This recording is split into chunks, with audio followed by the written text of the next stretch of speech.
is 7:36. You're watching and listening to Breakfast with Stephen and Tamsin. Right, let's I said take that a bit look. funny, didn't I? I thought that was a Stephen great and intro. Tamsin. Thank you. A big up intro. Let's take a look at today's front pages now. The Times reports that Ukraine is prepared to use British long-range missiles to hit targets in Crimea, the peninsula annexed by Russia in 2014. The Telegraph looks at the Deputy PM, Dominic Raab, defending his management style following allegations of bullying. The Mirror leads with money-saving expert Martin Lewis, who says plans to raise the cap on energy bills would be a national act of harm.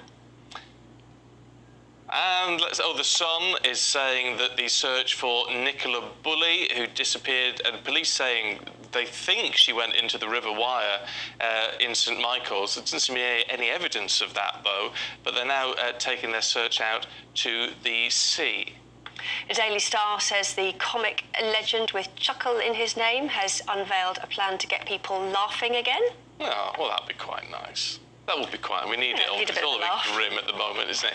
Let's go through the papers then with Assistant Editor of the London Financial, Andy McDonald, and broadcaster Liz Kershaw. Good morning, you two. Hiya. Let's have a look at the Mail Online, Andy, looking at the by-election, Lancashire West. Well, yeah, we've had the West Lancashire by-election. It's been a Labour hold.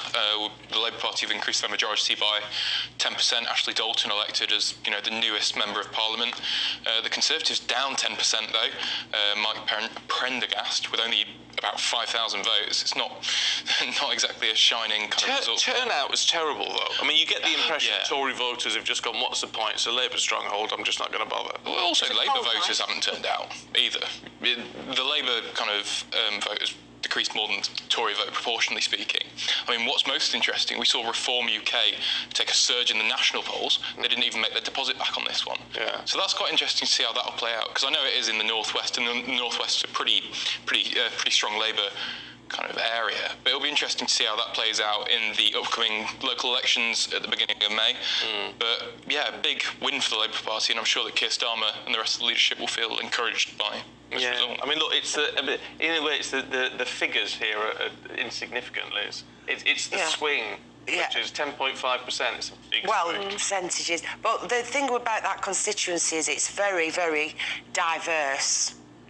Socioeconomically, you've got very rural areas, farmers, landowners like Ormskirk and surrounding areas and villages, and then you've got Skelmersdale where there's a lot of poverty and deprivation. But the interesting thing to me was on the figures, the turnout, 2019 the turnout was 72%, and 2023 it was 31%, so less than half of the people that went out to vote. Now the Labour vote has about halved, from 27,500 to 14,000, whereas the Conservative vote, which was 19,000 in 2019, as you said, has gone down to 5,700. So I think the Conservatives just thought, I can't support this lot currently and what's going on. I don't agree with their policies. I'm not going to vote for anybody else, so I'm just not going to leave the house. And I think that's why. But I think it's interesting about the Reform vote, and it's brings on what I would say about polls. You can be polled and you can say, yes, I'm furious, I'm going to vote, for this protest party.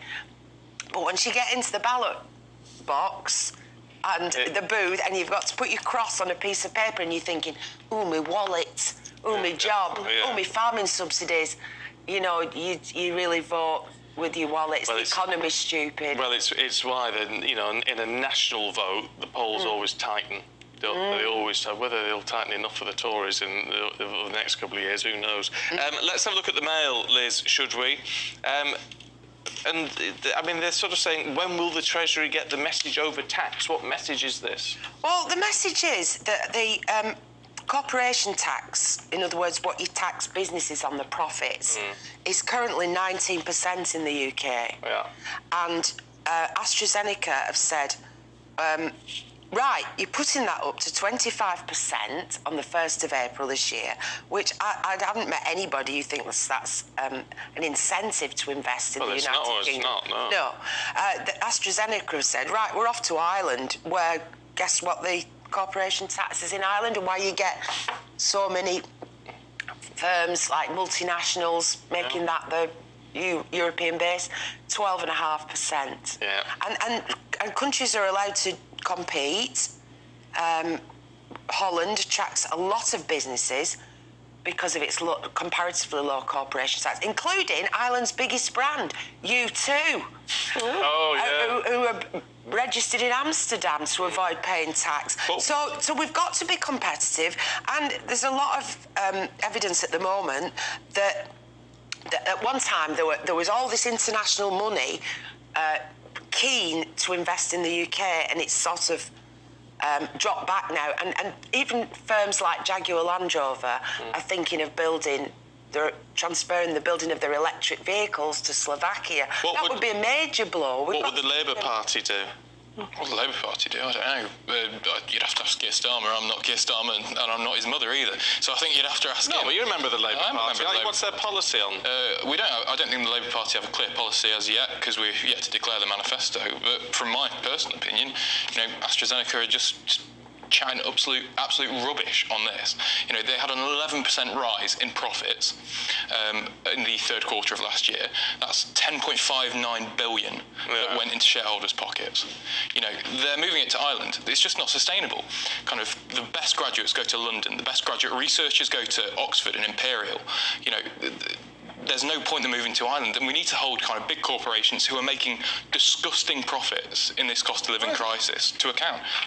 There's a lot of any business sense. So you go where you're going to make more profits. If you make more profits just by moving to a different country, you're going to do it. Loads of pharmaceuticals have moved to Ireland. I know plenty of pharmaceutical companies have got bases in Ireland now because they're paying less. I think what we should be doing is properly taxing companies that make huge profits. So because of fancy accounting and allocate, like Amazon pays hardly any corporation tax in the UK because they claim they don't make a profit in the UK. They make the profit in other countries where they operate. That's spooky.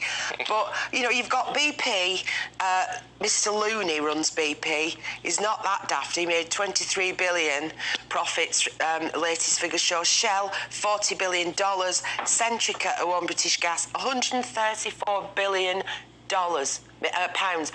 If we properly got a good chunk of tax out of these people, we wouldn't have to put the rates up. Right. Well, again, let us know what you think. What should we have a look at next? Andy. I'd say, should we move on to kind of the energy, because Liz was discussing it. Martin Lewis in the Mirror. Raising the cap on energy bills would be a national act of harm, he says. The Shadow Chancellor, Rachel Reeves, there you go, there's your Labour Party policy. Yeah. The Shadow Chancellor's backing that. And I do agree, it was Graham Hiscott who reported this, and, removing this cap will do such damage to people across the country, both fiscally and mentally. If they're struggling to pay their bills, it'll have a mental and a fiscal toll. And, major energy companies took home 110 billion to their shareholders. How can they make such excessive profits when people are struggling to pay their bills? Yeah. Because we're almost out of time, just very briefly, and it's not as though I don't understand it. But looking at the other side, the argument is it costs us. We don't control what the energy bills are what the energy companies are charging. So the cap costs us as taxpayers. We're having to fund the difference, which the Chancellor has said at the moment is going to be unsustainable. The industry is broken. There's no reason why energy prices should be at the level they are now, and no excuse for them to rise anymore, because last week I read that the actual price for gas on the markets is lower than it was before Putin invaded Ukraine. So we are all just being taken for a ride. I think there's an element of that. Look, we've got to leave it there. We'll see you two a little bit later on. Thank you very much indeed.